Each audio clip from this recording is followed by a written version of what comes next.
What is up, YouTube? Welcome back to the 13th episode of Team Gradelock Unlocks the Week. I'm your host, AlphonZeus, and we're going to be going over the latest Cardfight Vanguard episode, Ride 141, as well as any new updates that we have for Cardfight Vanguard Kaijudo or any other TCGs that come to mind. So right here and then, let's just get right to it. Episode 141, Fluttering Pirate Flag in Miyaji. Spoiler alert, you haven't seen the episode yet, please pause or close the video, go take a look at that episode, and then come right back here so we can discuss about it. Of course, you don't want to do that, just click on the link in the description down below just to skip to the other parts of the video, since we already discussed local results from yesterday and the week before, so it's probably going to be a short episode. Now, Ride 141, we have Kamui and Goki kind of making their appearance in, so we haven't heard from these guys in a long time. Well, let's see what's going to be going on here. So, pretty much what's going on. Aichi and his Cardfight Club and the rest of his high school get back from the camping trip. And then you have, it switches over to Goki bringing his, little sister Nagisa as well as his two lackeys along with him. I just really hate how the guy just says Japan, like, so much. It really got old very fast. And so, they go in, and then Nagisa was complaining because, she doesn't want to go to the school. She'd rather go to the same high school that Kamui goes to. And it's like, well, it's still pretty good. And then, we also notice Emmy and her friend, upstairs and looking down. It's like, oh, hey, look at that. They found it. And so it turns out that we have, as they go along and say, like, all right, don't worry, we'll just walk around a little bit quick. And then we see a reverse spider in the tree, and we think that's Rekka. And I think that Rekka and Korin have a very interesting reverse to it. Maybe it was because that secretary of the student council, she may have something to do with it to suppress it even more. So it seems very interesting to see what happens. And then by the time that Kamui and his friends go up, he was like, thinking like, oh, we have to see Emmy. And then like his two friends are like, wait, are you sure you want to see Are you sure you want to do this? Because I think he's just going there just to see Emmy. And, Kamui's blessing, of course. And it's like, it's kind of cute in that aspect. So, they end up going in, and then all of a sudden they see these reversed pirates. So I'm like, damn, we don't even get to see the fight where they get reversed. So, I don't know what's going to happen. So, what we have right now is that Kamui and his group were taken to the school pool. And then we see reversed Goki as well as his two lackeys that have been reversing other pirates. And it sucks because they're like, wow, they within the course of an hour or two they just reversed like how many different pirates. It's crazy. And so pretty much now we have down to Kamui. Kamui knows something's wrong. Something's up. And so when he goes in and it's like, okay, he's gonna fight you, Goki, and he knows that something like bad's gonna happen if he loses. And then he also notices Emmy and her friend tied up like above the pool, and I'm like, oh my god, what is this? Like, crap, it got real, like shit got real. It's crazy to think they would actually take that aspect to it. And so the battle starts up. It seems very normal. I haven't seen that skeleton starter for Grand Blue in quite a long time. And so pretty much what we have is we see just a throwback to all the old school Grand Blue units, Ruin Shade, seen some other cards as well, but I just know that I've seen Captain Night Mist as well. We've seen him, seen Commodore Blue Blood and Romario, the Vanillas, and it's always cool trying seeing them again after all this time. And so Kamui here has Ethics Buster on, and Ethics Buster is freaking awesome that he can just say, so I'm going to take this. And there's no trigger, and the two lackeys are just whomping on him, like super whomping on him. I don't even know why this they would even bother with something like he didn't get triggers and stuff. He's just like trolling so hard. So pretty much for Ethics Buster, we have Ethics Buster Extreme. So Ethics Buster Extreme is pretty much the cross ride for Ethics Buster. I'm trying to look this up right now, actually. Beast ID Ethics Buster. Seems that they made that premiere, and so he stood him up, and he may have like five attacks all throughout. So that was insane how he can just do that, and he got a level 1 or greater, stood it, and then all of a sudden the skill is like, oh, say this is stand, so I stand too. That's silly. And then we have the stand trigger that applied to the other rear guard. So it's like crazy to think how much he can guard with. And then all of a sudden, from Strongest Beast ID Ethics Buster Extreme, we then see the Cactus reversed, or at least has his actual full name, Ice Prison Hades Emperor Cactus Reverse. And he breaks right that over the Night Mist. So that's silly because now all of a sudden he's going to have two very distinct effects that's going to happen for next game. And it seems like everything's going to be gone. Like it seems like it's gonna be like over for Kamui. But before we actually end the episode, we have the two lackeys trying to force Emmy and her friend into a card fight, and she doesn't want that. And so all of a sudden we have two of Kamui's friends. They stole the freaking Reverse Fighter's deck, which is hilarious, and they don't know where it is. And I was like, they're not really catching on to what happened, even though they have their hands behind their back and they're closing their eyes. That's really silly. And so they spend their time looking forward. And then we see Rekka come in as a pirate reversed. And it seems like she has more control over her reversed self than anything ever, than any other reverse fighter that we've seen. I think even more than Tetsu, because you don't see the red paint on it, unlike some of the other reverse fighters where they automatically enter with that paint on. And it seems that, yeah, Korin and Rekka, when they got reversed, is definitely something wrong happening here.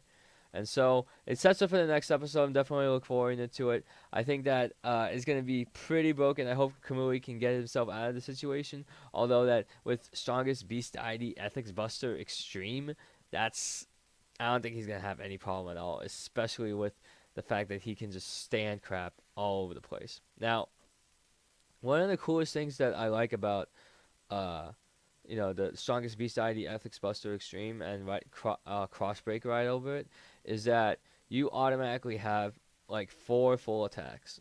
You have 4 full attacks, and you can even go for 5 full attacks as well. Because as long as you have that rear guard that can go back, you can keep standing them as well. But you can also have put in crits. More crits than stands, really, because you can just put the crits on the rear guard, and then there'll even be more times they have to either perfect guard or they drop a bunch of cards from their hand. So it's definitely something I want to see what's going to be the preview for the next episode. Haven't seen it yet, so I want to make sure I can just go into that episode blind, see what exactly is going to be happening. And I don't know what Rekka's going to do. If she reverses Emmy or her friend, I'm going to be so upset. Mostly Emmy, but yeah. So that's it for the episode of 141. If you guys have any questions or if anything that you want to look up, please comment down below with any new details about it.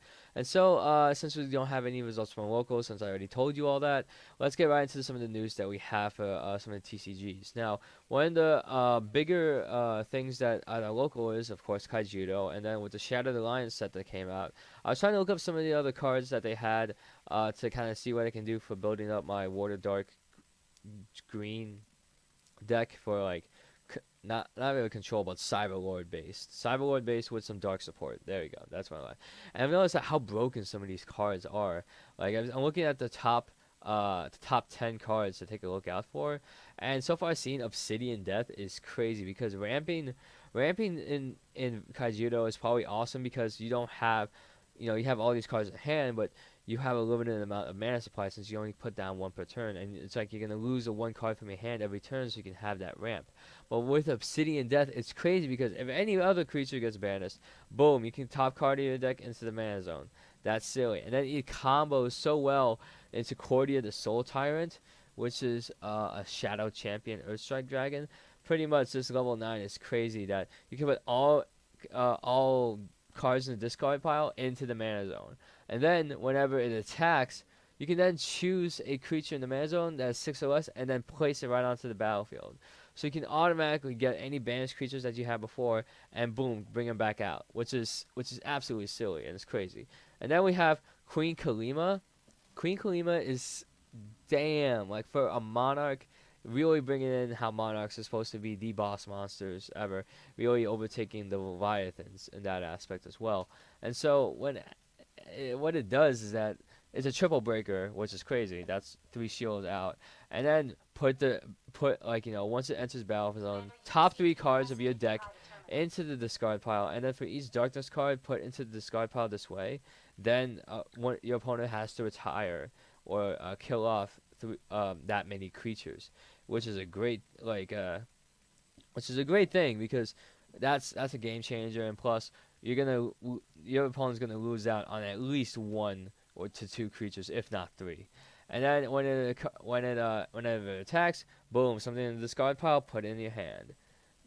Choose any creature, put it in your hand. That's crazy.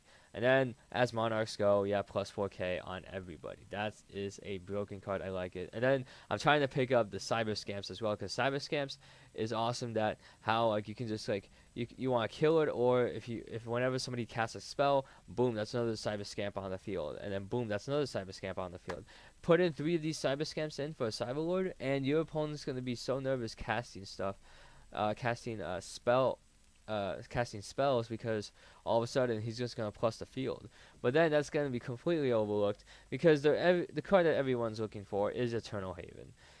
15.5k power. That's crazy. And then it's a blocker, but also you draw a card as well. And then you put more blockers into the battle zone because of the effect. And then you, just like Keeper of Laws, one of the bigger rares from the previous sets, it can't be targeted by spells. So you literally have to have Queen Kalima or some sort of godly beatstick to take out Eternal Haven if they don't have blockers that are trying to save it. And it's silly thinking how these monarchs are just rising up and just showing how much of a boss monster they are. And I think it's completely awesome. In Weiss Schwarz news, I know that one of my locals for Weiss Schwarz Comics and Toys, we have tournaments every Tuesdays around 6:30, and so we have actually got boxes in from some new sets. We had a new Disgaea 2 extra booster set that came out. They also restocked on Madoka Magica, so that's actually pretty interesting. I do like playing Weiss Schwarz a lot. I just love how using the anime and just going up like that. I was thinking of building a Japanese deck. I'm thinking of I was gonna build Nichijou, then I saw the price on eBay and I'm like, okay, I don't have that much money, and I don't think getting an extra booster where it's only 6 boosters is gonna help me out a bit. So might as well wait for the if there's a price drop, or if there's a new booster set that I can probably get to try and make a deck, that would be pretty good as well.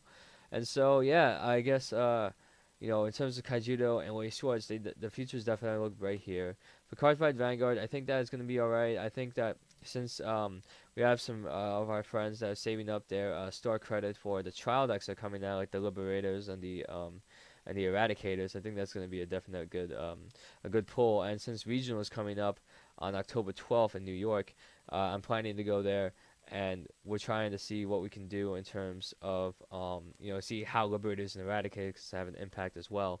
I think that it's going to be a very good regional. It's going to be a defined one as well, because now you have 3 different break rides in this format, in the English format, with Bermudas, Gold Paladins, and Narukami. And it seems like it's going to be pretty good. I do like what's going to be happening, and I hope that I get to see more of what's going to happen in the future. And so that's it for this episode of Team Gradelock Unlocks the Week. I'm your host, AlphonZeus. I'm going to be putting up my trade binder video in just a bit, and I will see you guys next time.